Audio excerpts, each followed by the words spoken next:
جتنا زیادہ تم اپنے آپ پر قابو پانا سیکھو گی اتنا ہی زندگی گزارنا آسان ہو جائے گا۔ تم کون ہو؟ ایک لمحے کے لیے تو سامنے بیٹھے شخص کے دل میں یہ بات آئی تھی کہ وہ اسے بتا دے کہ وہ بہت بڑا غنڈہ ہے جسے وہ تلاش کر رہی ہے، مگر جانتا تھا اگر اس نے حقیقت بتا دی تو وہ لڑکی اس سے دور ہو جائے گی۔ میرا نام داؤد ہے اور ایک بڑا بزنس مین ہوں۔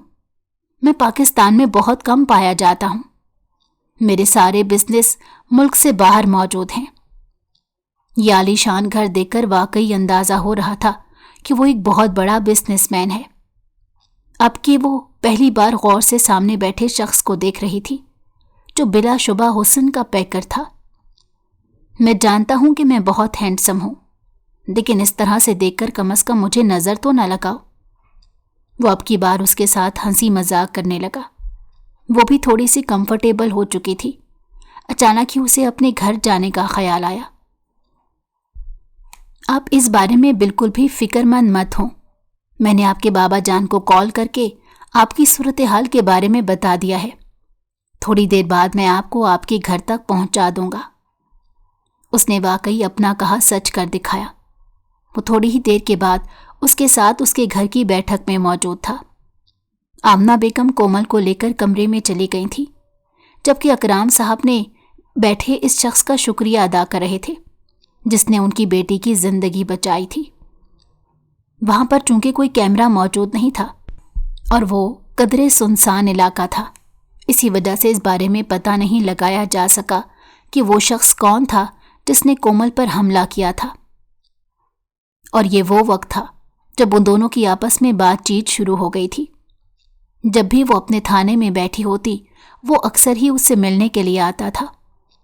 ایک دن وہ اسے سوال کرتے ہوئے کہنے لگا، اگر آپ کو یہ پتہ چل جائے کہ اسفند ابھی اور اس وقت تھانے میں موجود ہے تو آپ کیا کریں گی؟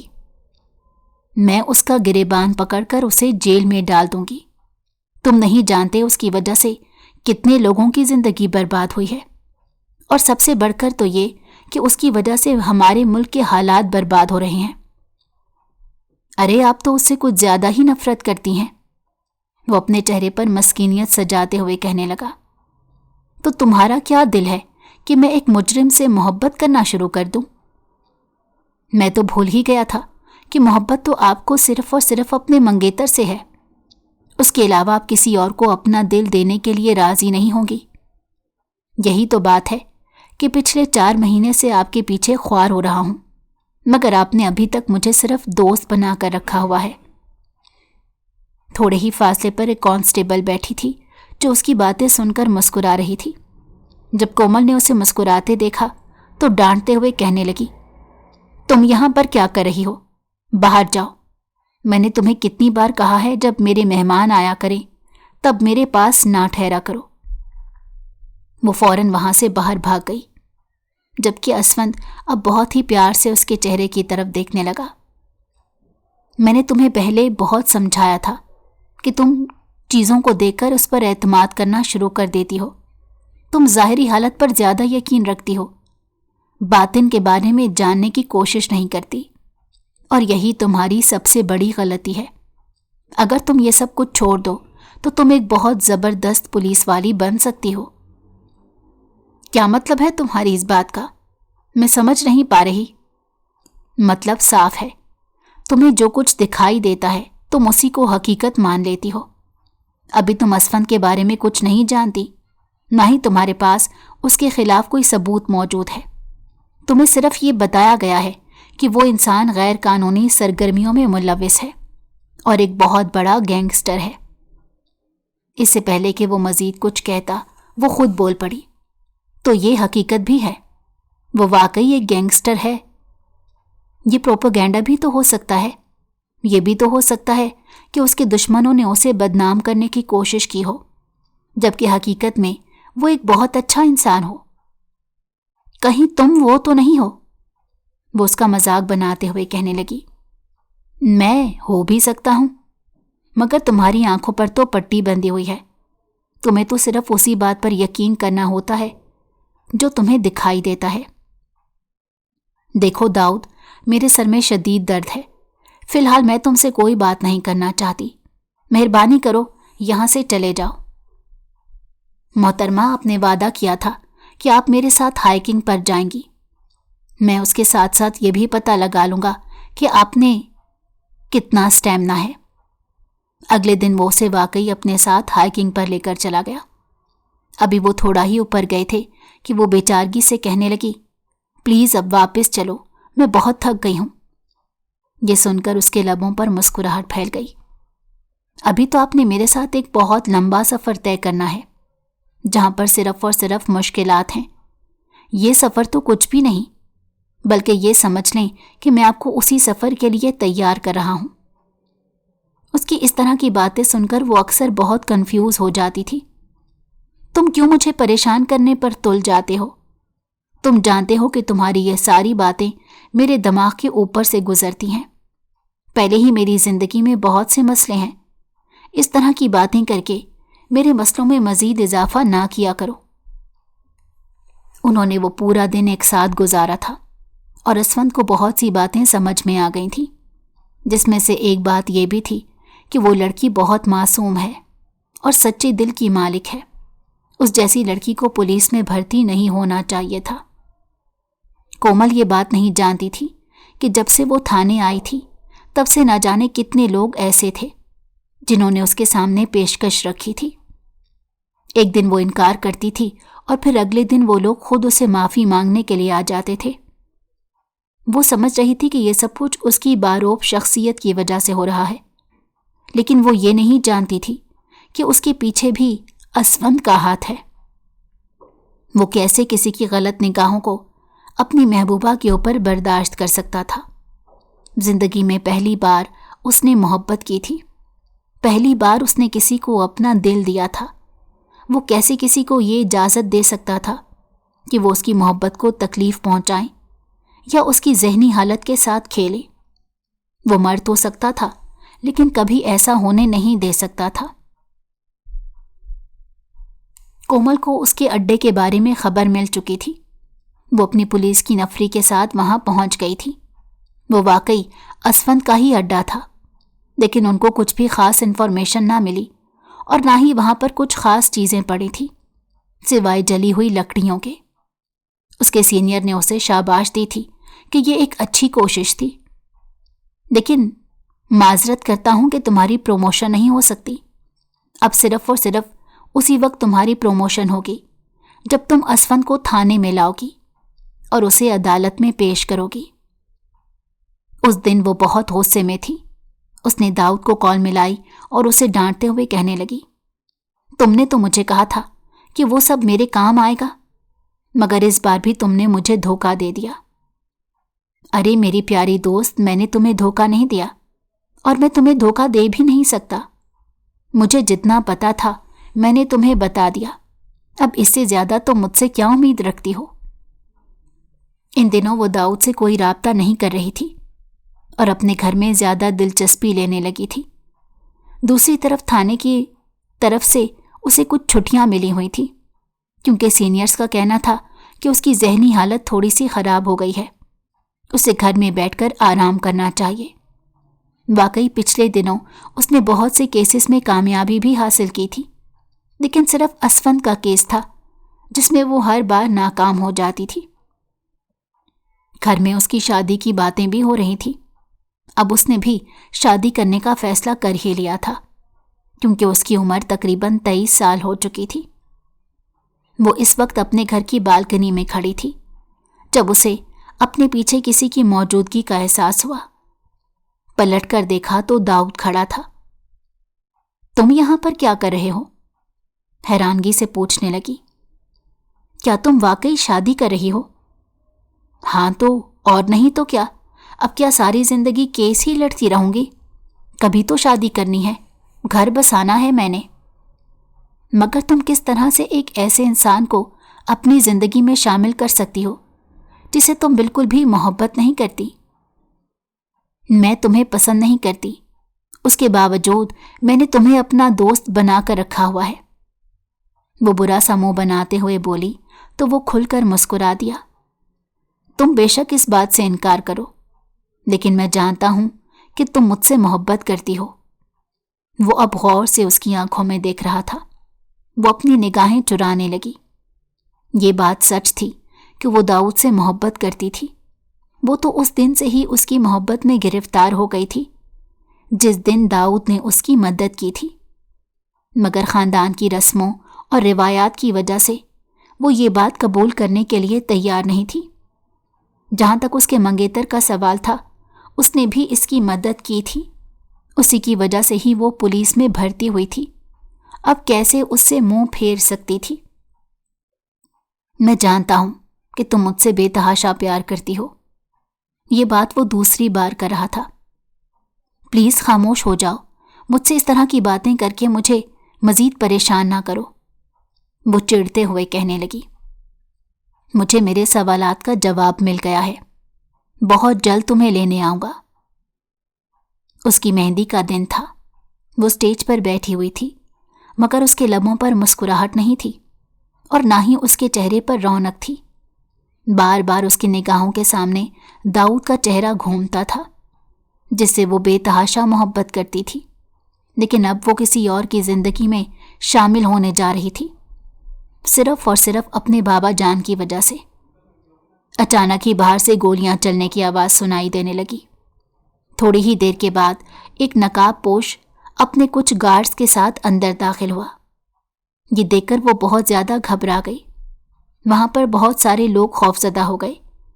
اس کے گھر والوں کو گارڈز وہاں سے کھینچتے ہوئے لے کر چلے گئے تھے، جبکہ اسفند اس کے عین سامنے جا کر کھڑا ہو گیا اور اس کی آنکھوں میں دیکھ کر محبت بھرے انداز میں کہنے لگا، تمہیں کیا لگا تھا اتنی آسانی سے اپنی محبت کو اپنے ہاتھوں سے نکلنے کی اجازت دے دوں گا؟ یہ صرف اور صرف تمہاری غلط فہمی تھی۔ میں مر تو سکتا ہوں لیکن کبھی تم سے جدا نہیں ہو سکتا، اور ایک اور اہم بات، تم صرف اور صرف میری بیوی بنو گی۔ وہ آواز تو پہچان رہی تھی۔